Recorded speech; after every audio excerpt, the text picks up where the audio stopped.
Sainte-Marie. Waouh. Le bus a été interrompu pour cause de neige. La grande ascension commence, mes amis.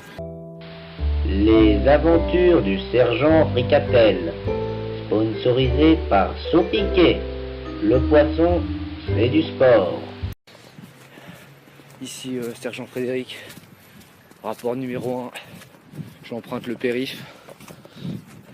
Une absence de voiture. On monte ça tout de suite. J'en ai de la chance. Il semble qu'il y ait un autre régiment qui soit passé par là, mais profitons-en, c'est une chance unique. Ah, je commence à fatiguer, mais il ne faut pas abandonner. Sapristi, je tombe. Ah, tout va bien, merci monsieur.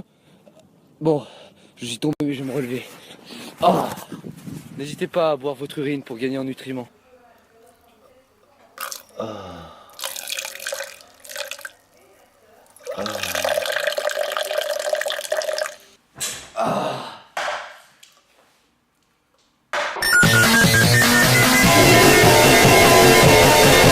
Je trouve enfin, après 10 heures de marche, des populations. Ça doit être les populations pygmées qui doivent habiter aux alentours des autoroutes. On les appelle souvent romanichels. J'en ai de la chance. Je quitte finalement ce désert froid, glacial, qui me glace le sang et l'âme. Maintenant, je commence la deuxième ascension et probablement la dernière. Mais regardez-moi, c'est l'escalier naturel, avec aucune trace d'homme, seulement le froid, la glace, la neige, la mort. J'ai trouvé cette ruelle sombre et abandonnée. Je pense que elle appartient au village de Watakutu, abandonné en 1948, 3 ans après la guerre. Techniquement 4 ans, mais bon.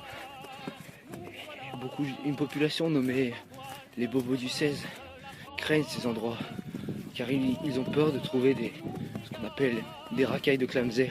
Ah bon, vous êtes chaud? SM, donc mon équipe elle est trop speed. Qui sont redoutables, sournoises. Et on ne les voit jamais. Regardez sur quoi je tombe. Des imbéciles anodins seraient tombés dedans. Je suis quand même le sergent Fricatel. Regardez-moi cette profondeur. La beauté de ce lieu. De temps en temps, je remercie Mère Nature de nous montrer réellement qui est la plus forte. Mais bon, il faut pas que je m'attarde trop ici. La lumière que vous voyez là-bas, c'est un campement de racailles. Attention, elles peuvent être redoutables. Je vais plutôt passer par ce chemin, m'enfoncer dans les broussailles pour éviter leur regard et leur combat. Regardez, le triste village de Wakasaku. Il y a quand même une certaine noblesse. Comme je l'avais dit en 48, c'est pour ça qu'on observe ces Clio, ces belles Clio. J'arrive enfin sur la dernière montée, un dénivelé de 5,8%. Ça peut paraître pas beaucoup, mais c'est assez imposant après qu'on a marché 11 heures sans s'arrêter, sans manger, avec cette boisson de l'urine. Regardez-moi ça. Voilà. Optons pour la technique canard, pour avoir une adhérence adéquate et ne pas glisser. Faites souvent cette technique parce que ça pourra vous sortir de situations assez compliquées. Donc n'hésitez pas à regarder cette vidéo encore pour avoir les bons conseils au bon moment. Au moment où cette vidéo sera sortie, je serai déjà probablement chez moi ou mort. Mais bon, si vous la voyez, c'est-à-dire que j'ai réussi à m'en sortir. Je vais accéder à cette école abandonnée. Oui, je suis connu pour mes nombreuses visites d'école en urbex. Malheureusement, je ne pourrai pas vous montrer parce que cette école abandonnée est soumise à des restrictions particulières. Mais bon, ce sera pour une prochaine fois. Voilà, enfin arrivé. Merci d'avoir cru en moi. Et je vous souhaite une excellente fin de soirée. Au revoir.